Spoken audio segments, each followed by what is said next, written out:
Assalamualaikum warahmatullahi wabarakatuh.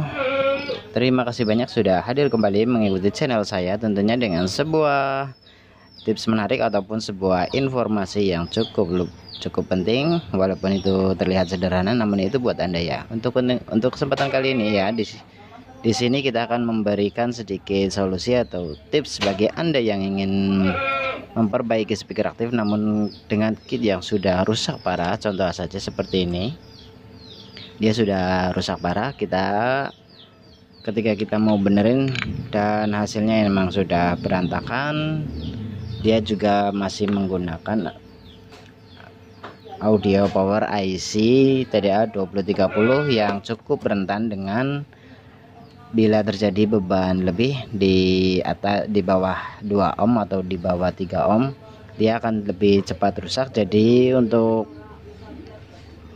sedikit dari perbandingan harga, ketika kita mau memperbaiki satu kit ini, kurang lebih dia hampir menghabiskan sekitar 80.000, namun dia sudah berantakan ya untuk jalurnya. Di samping itu juga untuk ketahanan IC dia kurang maksimal. Jadi untuk kali ini kita langsung saja, setelah kita pertimbangkan, kita beli kit yang sudah jadi dari produk Platinum. Kurasa udah bagus nih produk, udah saya tes, emang suaranya udah oke. Namun ada beberapa tips ya yang harus kalian ketahui, yaitu tips apa saja. Di sini ada beberapa spare part yang harus dirubah agar suaranya lebih enak lagi. Dari bass lebih gler, dan untuk bagian treble dia lebih suara ces, nggak terlalu mengarah ke middle ya. Untuk treble-nya emang dia full treble, nggak ke middle ya. Jadi untuk ini apa saja yang harus diganti untuk kit ini, kita nggak perlu ribet-ribet harus cari informasi yang lainnya. Cukup lihat video saya saja, Anda sudah bisa memodifikasi yang kit speaker aktif merek Platinum DMS 90. Di sini terlihat nggak? Kita langsung saja ya, langsung saja untuk kit Platinum DMS 990. Kita cukup merubahnya. Di bagian sini ada tulisan, bisa terlihat enggak, 4,7 nano.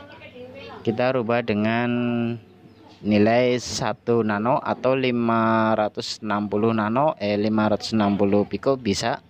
Lebih baiknya sih emang 1 nano. Terus untuk yang ini 10 nano diganti 4,7 nano untuk yang 10 nano. Untuk yang 22 nano dia masih ori ya, masih 22 nano. Terus yang 100 nano sama untuk bass, treble sama, untuk rangkaian bassnya sama. Untuk kapasitor tidak ada yang dirubah, hanya treble saja. Bagian 10 nano diganti dengan 4,7 nano, dan untuk bagian 4,7 nano diganti dengan 1 nano ya. Untuk ini untuk bagian treble saja. Untuk bagian bass kita cukup berubah yang di sebelahnya sini.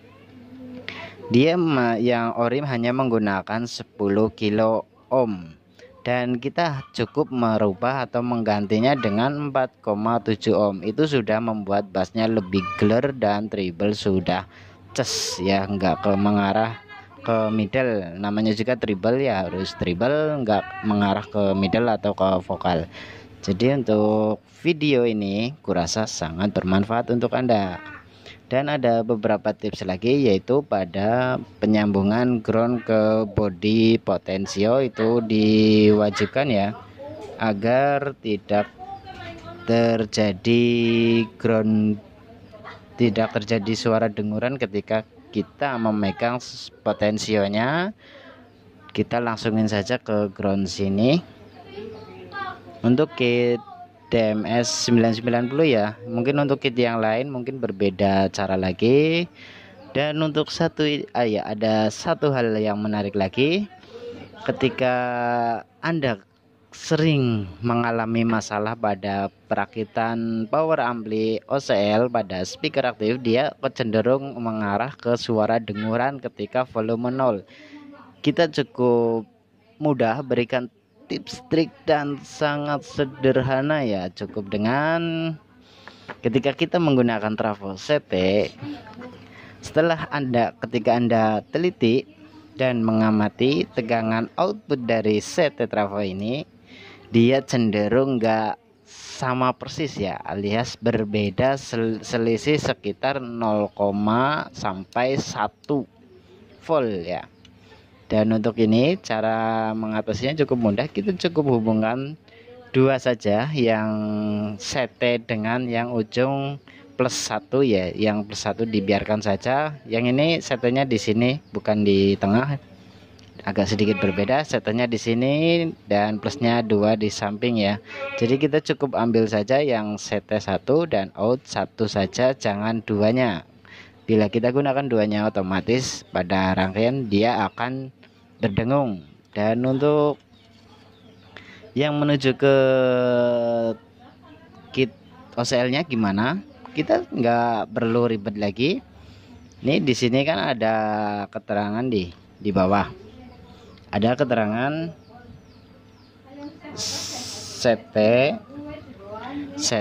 18. Kita cukup sini saja. Untuk CT kita hubungkan dengan CT, dan untuk 18 kita ini digandeng saja, 18 dan 18 nya digandeng, terus kita tempelin yang plusnya di keduanya ini ya.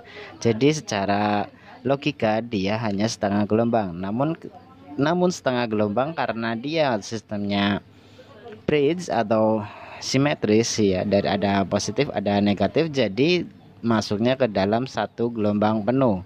Bila kita gunakan sesuai yang ada pada data, emang lebih maksimal lagi, hanya saja dengan catatan out dari trafo harus benar-benar simetris atau benar-benar sejajar. Contoh 18 volt ya, 18 volt. Satunya lagi dari trafo biasanya emang dia selisih 0,5 sampai 1 volt. Itu yang membuat sebuah kit OCL akan mengeluarkan suara dengung karena terjadinya perbedaan beban pada trafo yang membuat suara dengungan atau sebuah sinyal yang sedikit kasar ya.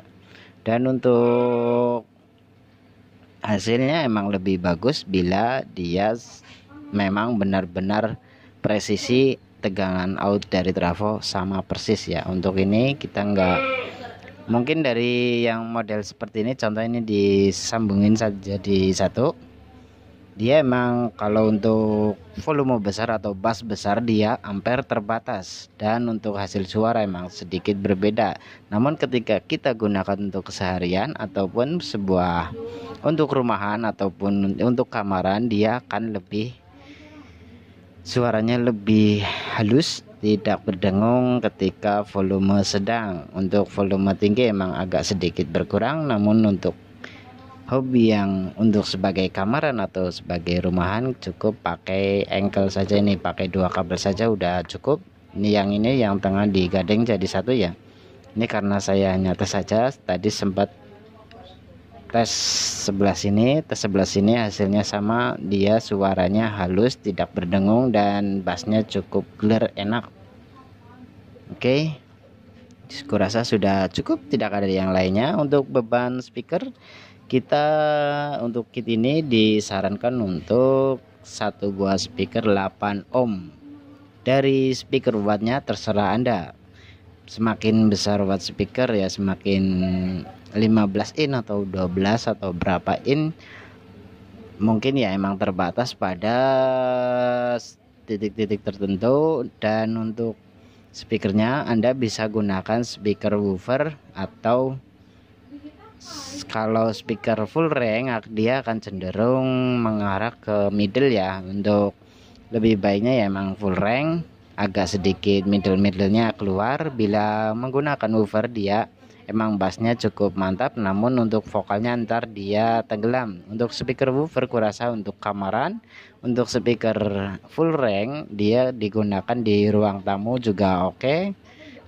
Woofer juga di ruang tamu juga ya lumayan lah, jadi nggak terlalu berisik-berisik amat. Untuk full rank ya emang bertujuan di ruang tamu agar dari ruangan depan dan sampai ke dapur dia masih terdengaran ya untuk ini. Jadi ini video sederhana dari saya, semoga bermanfaat ya, walaupun nggak seberapa namun ini cukup bisa menjadi ilmu buat Anda, dan Anda yang masih hobi elektronik, yang masih belajar, kurasa ini cukup membantu ya. Dan Anda bisa menilai sendiri seperti apa hasilnya. Jangan salahkan saya bila produk ini nanti akan menjadi laris manis atau sebagai bahan carian para yang suka hobi dengan elektronik, terutama untuk audio. Kurasa kit ini akan menjadi laris di pasaran. Dan untuk kit lainnya ntar bila kita ada pekerjaan atau ada konsumen, kita akan oprek-oprek lagi dan kita akan share hasilnya, share cara opreknya gimana untuk Anda semua, agar tentunya biar Anda nggak putus asa dulu ketika membeli kit ini, namun kok suaranya agak berbeda, tidak seperti yang Anda inginkan. Kita sudah share atau bagikan cara modifikasinya untuk beberapa part ya. Untuk yang bagian sini, di bagian OCL-nya dia udah bagus karena dia menggunakan input 1 mikro bukan 100 nanofarad. Jadi untuk suara bass treble dia sudah sangat-sangat masuk, hanya saja tinggal dirubah untuk bagian tone controlnya saja, dia sudah sangat sip dan hasil bassnya cukup bagus seperti mini subwoofer atau mini home theater. Terima kasih dari saya, semoga bermanfaat. Sekian, wassalamualaikum warahmatullahi wabarakatuh.